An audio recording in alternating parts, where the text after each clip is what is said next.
Oui, alors aujourd'hui, on accueille un candidat de la Circo Sud, de la circonscription Sud. Alors, je vous le présente un peu brièvement. Il était déjà là lors des législatives en 2022 et pour cette première participation, il avait fait un score plutôt honorable de 14% au premier tour sur la bannière de son parti à tout fraîchement créé, le temps d'agir. Cette année, il affine sa stratégie grâce à l'investiture du parti MDM. Il compte s'appuyer sur la réserve de voix qui avait permis à Issa Abdou d'arriver au second tour, notamment il y a 2 ans. Et il y croit ferme, lui qui a réussi l'exploit de faire tomber le mastodonte Mansour Kamardine dans son propre fief. Bonjour, Soula Saïd Soufou. Bonjour Alda, bonjour aux Mahoraises et aux Mahorais qui nous écoutent ce matin. Alors, miser sur le MDM, on a vu, c'est ce qui vous avait beaucoup aidé lors de ces dernières départementales, avec une confortable avance de près de 300 voix dans le sud, dans ce canton. Vous semblez très confiant du coup pour cette élection. Non, nous sommes déterminés. La confiance est une chose, mais c'est la détermination qui nous anime. La première des déterminations pour nous était de faire cesser les guéguerres internes au sein du mouvement, qui est le nôtre, l'héritière du MPM, de Bamana et de Zenamzere, de Marcel Henry et de tous les autres membres que nous saluons ce matin. C'était la première chose, faire taire les dissidences. Nous avons réussi au bout de plusieurs années de travail. Voilà pourquoi nous sommes déterminés à défendre les couleurs de Mayotte, défendre les couleurs du mouvement historique de Mayotte, défendre les couleurs du centrisme à Mayotte, défendre les couleurs de l'équilibre à Mayotte.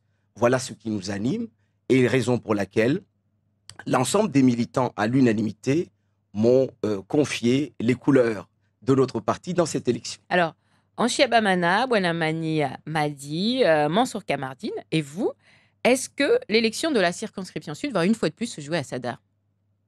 Ça, c'est aux électeurs de le dire. Ce qui est important pour nous, c'est de parler à nos électeurs des enjeux de cette élection. Les enjeux de cette élection, pour moi, c'est de faire en sorte que la sécurité devienne la priorité de l'État et non pas la priorité des élus.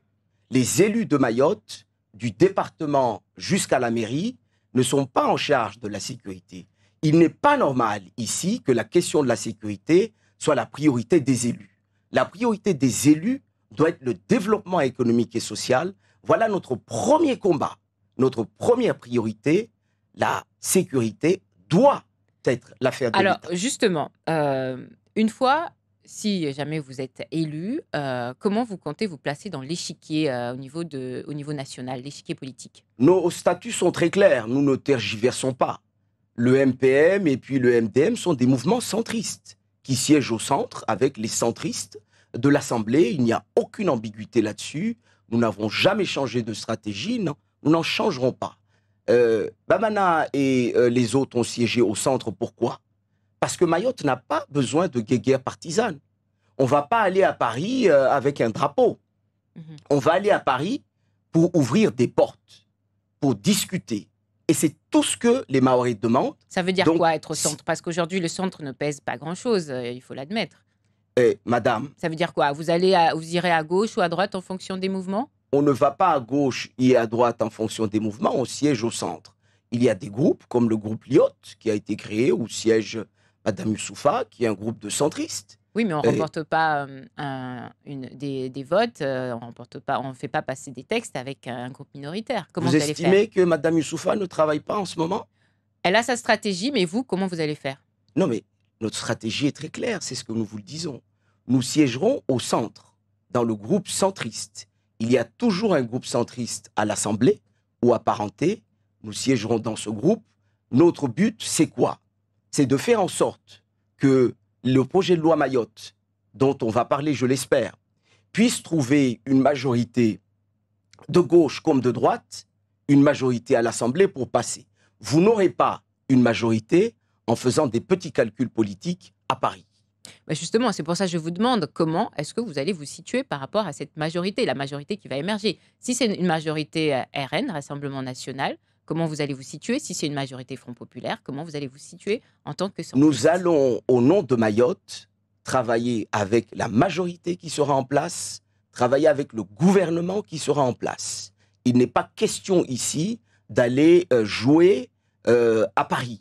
Les Mahorais ont des besoins exprimés extrêmement clairs sur la question de l'immigration, du droit du sol, de l'égalité sociale. Toutes ces choses-là ont besoin de clarté. Et la clarté, c'est celle que je vous dis là. Donc nous travaillerons avec la majorité qui sera là, quelle qu'elle soit. Ça ne veut pas dire qu'il faut siéger dans cette majorité. Alors, il faut travailler avec elle. Donc nous verrons, même une Front fois National, élu, Rassemblement National. j'insiste, une fois élu le 7, nous demanderons à nos électeurs et à l'ensemble des Mahorais où est-ce qu'ils souhaitent que nous siégions. Parce que moi, Vous allez j'estime leur demander comment? que je suis au service des Mahorais. Je viendrai à vos antennes. D'accord. Vous allez venir sur nos antennes pour demander. C'est difficile pour de répondre ici. Vous pensez? Oui. Peu importe. Donc, alors, au lendemain des élections, vous aurez beaucoup à faire, du pain sur la planche, relancer le projet à loi Mayotte, notamment les questions du droit du sol et titres de séjour territorialisé. C'était des promesses du gouvernement Macron, du gouvernement Attal. Que répondez-vous à ceux qui disent qu'il faut aujourd'hui choisir des personnes qui connaissent déjà les rouages parlementaires, qui ont déjà un réseau bien instauré, pour ne pas perdre du temps, une fois de plus, c'est-à-dire être novice et le temps de faire des connexions, etc. Qu'est-ce que vous leur répondez? Je leur réponds que j'ai déjà travaillé à l'Assemblée nationale.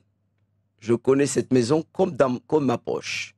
Je ne vais pas découvrir Paris, je ne vais pas découvrir les Vous ministères. avez les réseaux, les connexions? Naturellement, j'y ai travaillé 3 ans. Donc, on n'est pas novice à Paris. Nous sommes prêts. Je souhaite dire ici aux Mahorais et à l'ensemble des électeurs de la circonscription sud que le temps est venu. Le temps est venu de faire passer un autre vent, un autre mouvement, un autre candidat que j'incarne ici aujourd'hui. Bah justement, qu'est-ce que vous allez apporter de plus? Nous sommes déterminés à laisser derrière nous les étiquettes partisanes. Et c'est ce que nous avons vu pendant ces 2 ans. Nous sommes déterminés. Ça veut dire quoi, concrètement, la confiance. les étiquettes partisanes? Nous demandons la confiance des Mahorais. Écoutez-moi. Qu'est-ce que vous allez faire pour changer des autres qui étaient là, Nous justement? demandons d'abord la confiance des Mahorais pour leur dire que dans la circonscription numéro 2, nous sommes prêts.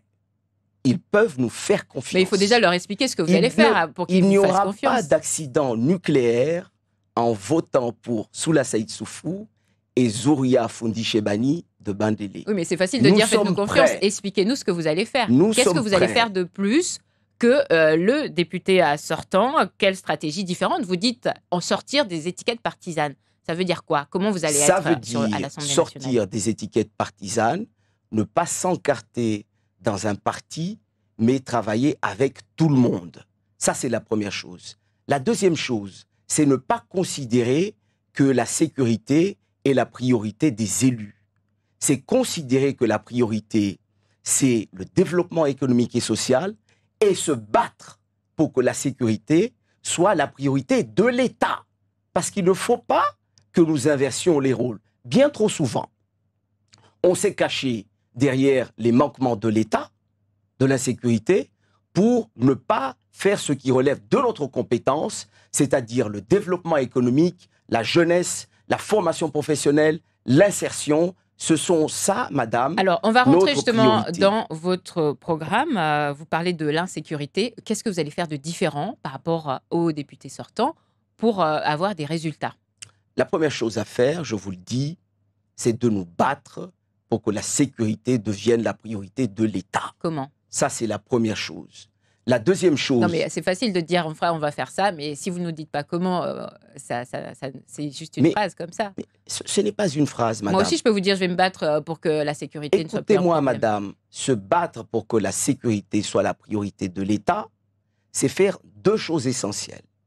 La première, c'est demander d'abord les moyens d'assurer nous-mêmes ce qui peut lutter contre l'insécurité.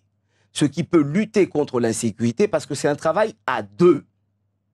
Si le conseil départemental et les communes n'assument pas leurs responsabilités, on ne va jamais régler la question de l'insécurité. Donc, Raison pour laquelle il faut que la région Mayotte existe, que nous ayons les moyens de nous occuper des 4000 jeunes qui sortent du système scolaire sans qualification ni diplôme. Ces jeunes deviennent un danger pour eux-mêmes et pour la sécurité. Voilà ce qu'on appelle Donc, combattre la sécurité via Donc, l'éducation. via l'éducation et la formation et l'emploi. Donc, une région forte est une chance pour la sécurité de Mayotte. Est-ce que vous avez regardé un peu les programmes de chaque mouvance politique nationale?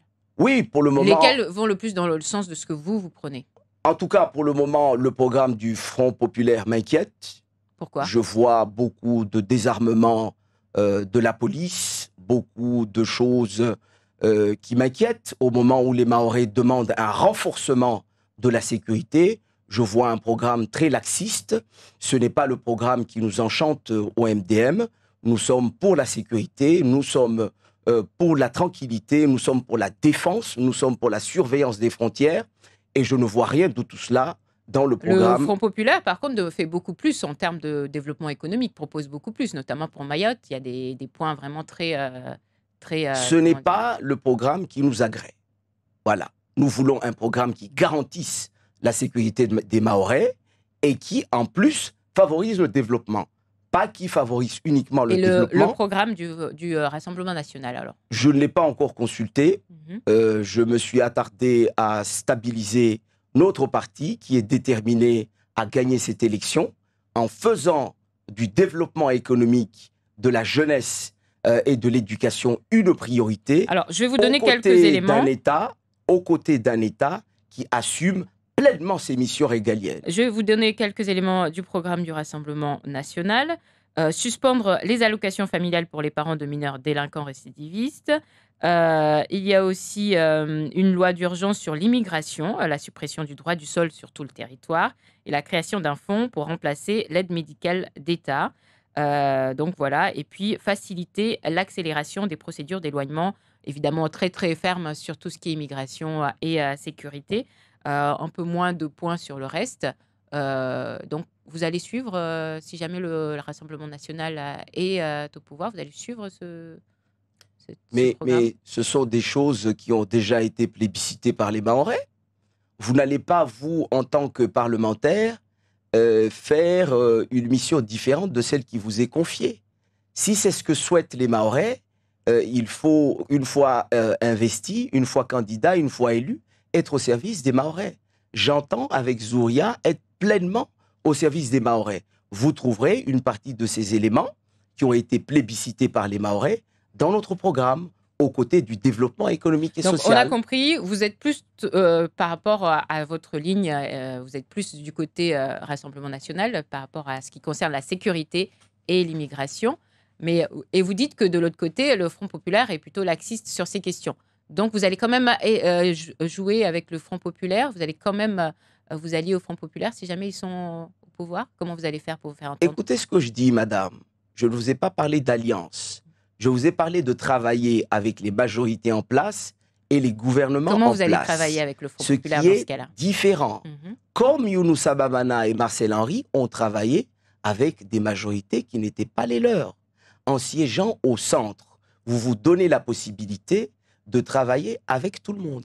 Travailler avec tout le monde, ce n'est pas se compromettre avec des gens qui ne partagent pas votre sensibilité politique. Nous n'allons pas nous emprisonner, nous allons nous ouvrir des portes et c'est ce que les Mahorais demandent.